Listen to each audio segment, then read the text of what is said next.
जय हिंद दोस्तों। आज हम आपको फिजिक्स के इस वीडियो में क्लास 12th के पहले चैप्टर इलेक्ट्रिसिटी के बारे में बताएंगे और हेडिंग का नाम है विद्युत का संक्षिप्त इतिहास। विद्युत का संक्षिप्त इतिहास। आज हम आपको बताएंगे कि बिजली का जो आविष्कार हुआ है थोड़ा सा कैसे हुआ है। सबसे पहले आपको एक प्रैक्टिकल बताते हैं। जिन 3 वैज्ञानिकों ने इस प्रैक्टिकल को करके और ये साबित किया कि बिजली यहाँ से बन सकती है, इस प्रकार से बन सकती है। तो चलिए सबसे पहले हम आपको बताएंगे आज से 2500 ईसा पूर्व, मतलब बिफोर क्राइस्ट। बीसी का मतलब ईसा पूर्व होता है। एक दार्शनिक वैज्ञानिक के रूप में आए, उसका नाम था थेल्स। ये यूनान के थे। कहाँ के थे? यूनान के। यूनान के दार्शनिक थे थेल्स। इन्होंने विद्युत के बारे में बताने की कोशिश किया, विद्युत है क्या। चलिए इनका एक्सपेरिमेंट बताते हैं, तब आपको समझ में आ जाएगा। इन्होंने क्या किया, विभिन्न प्रकार के पदार्थों को लिया। जैसे मैं एक एग्जांपल दे रहा हूं। जैसे मान लीजिए इन्होंने कांच की एक छड़ लिया। कांच की क्या लिया? एक छड़ लिया। और ऊन लिया। क्या लिया? ये सपोज दैट ऊन है, ये ऊन है और ये कांच की छड़ है।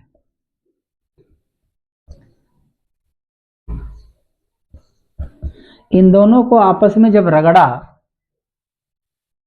रगड़ने के बाद इन्होंने देखा, क्या देखा इसके पहले आपको बताएं। इसका द्रव्यमान ज्यादा, इसका द्रव्यमान कम है, ऊन है। जब इन दोनों को रगड़ा तो देखा कि ऊन कांच की तरफ आकर्षित हो रही थी। कांच की छड़ ऐसा लग रहा जैसे ऊन को खींच रही हो। जब इन दोनों को रगड़ा तो इन्होंने देखा कि ये दोनों एक दूसरे को आकर्षित कर रहे हैं, लेकिन उनको लगा कि जैसे कांच की छड़ ऊन को खींच रही हो रगड़ने के बाद।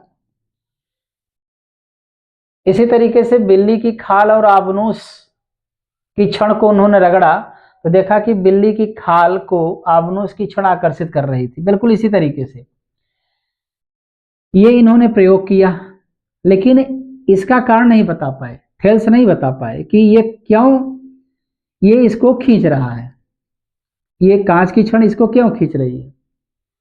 और एक जगह और प्रयोग किया इसी तरीके से। जैसे मान लीजिए एक और प्रयोग किया, इन्होंने कांच की छड़ और लिया और ऊन लिया।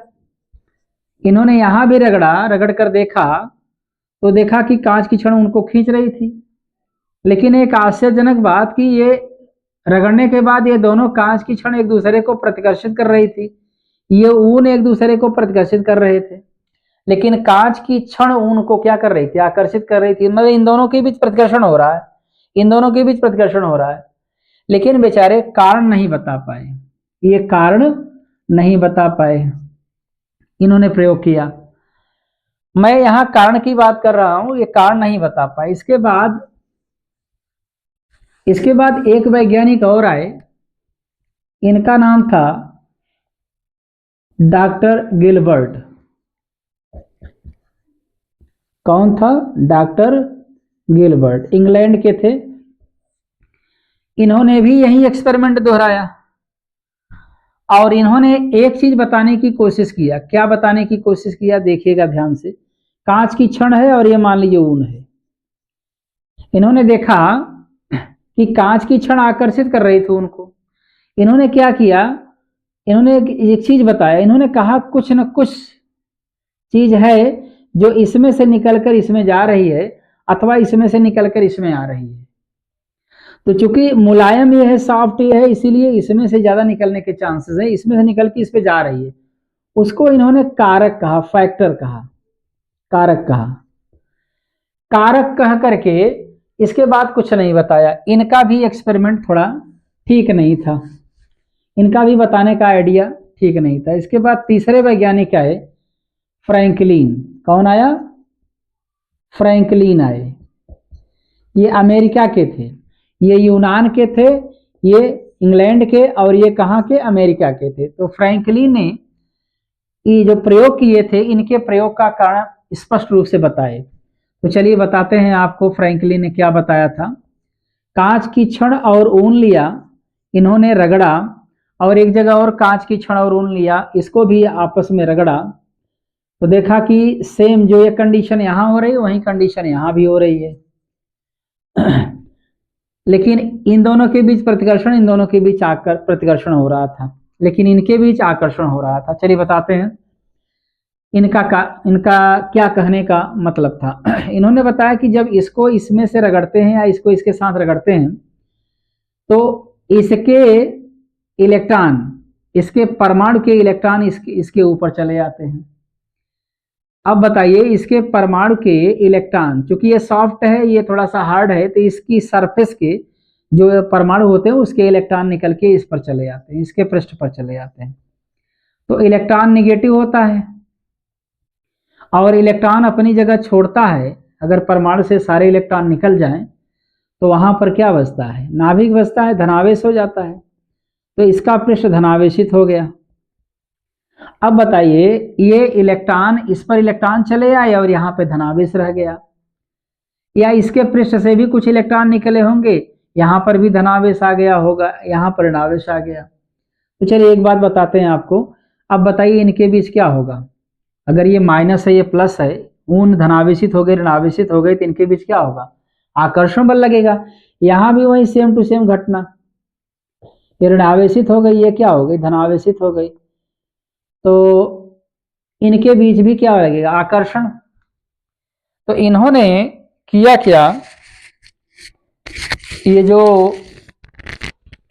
अंग्रेज अमेरिकी वैज्ञानिक थे फ्रैंकलिन, इन्होंने ये साबित किया कि इसके इलेक्ट्रॉन निकल के इस पे चले जाते हैं, धनावेशित और ऋणावेशित हो जाता है। यहाँ भी वही हाल है, यहाँ से इलेक्ट्रॉन निकल के इस पे चले जाते हैं, धनावेशित ऋणावेशित हो जाएगा। अब बताइए इन दोनों के बीच क्या होगा, दोनों राड के बीच क्या होगा, सेम चार्ज हो गया तो प्रतिकर्षण लगेगा, यहाँ भी इनके बीच प्रतिकर्षण लगेगा। तो ये पूरी तरीके से कारण बताने में सफल रहे। और इन्होंने ही आवेश दो प्रकार के होते हैं इस बात को बताया, किसने, फ्रैंकलिन ने। इन्होंने बताया कि जो विद्युत, अच्छा इनको इन्होंने आवेश नाम दिया, ये जो धन और ऋण थे ना, इनको विद्युत आवेश कहा। क्या कहा, विद्युत आवेश। याद रखिएगा फ्रैंकलिन ही थे जो बताए कि ये जो इन पर कुछ पार्टिकल इसके निकल के इस पे आ रहे हैं, तो इन्होंने इनको विद्युत आवेश कहा। इन्होंने ही बताया कि विद्युत आवेश दो प्रकार के होते हैं, एक धनावेश होता है, एक ऋणावेश होता है। एक धनावेश होता है, एक ऋणावेश होता है। तो अगर हम बात करें आपसे कि विद्युत आवेशों का नामकरण किसने किया था और किसने बताया कि विद्युत आवेश दो प्रकार के होते हैं, और दो प्रकार के होते हैं, धनावेश और ऋणावेश, तो धनावेश और ऋणावेश यह शब्द किसने दिया था, अमेरिकी वैज्ञानिक फ्रैंकलिन ने। तो ये फ्रैंकलिन जो है विद्युत के इतिहास के बारे में बताने में सफल रहे। तो आज हमने आपको विद्युत का संक्षिप्त इतिहास बताया। तो उम्मीद करते हैं दोस्तों ये वीडियो आपको पसंद आया होगा। अगले वीडियो में आपसे फिर मिलेंगे, तब तक के लिए धन्यवाद।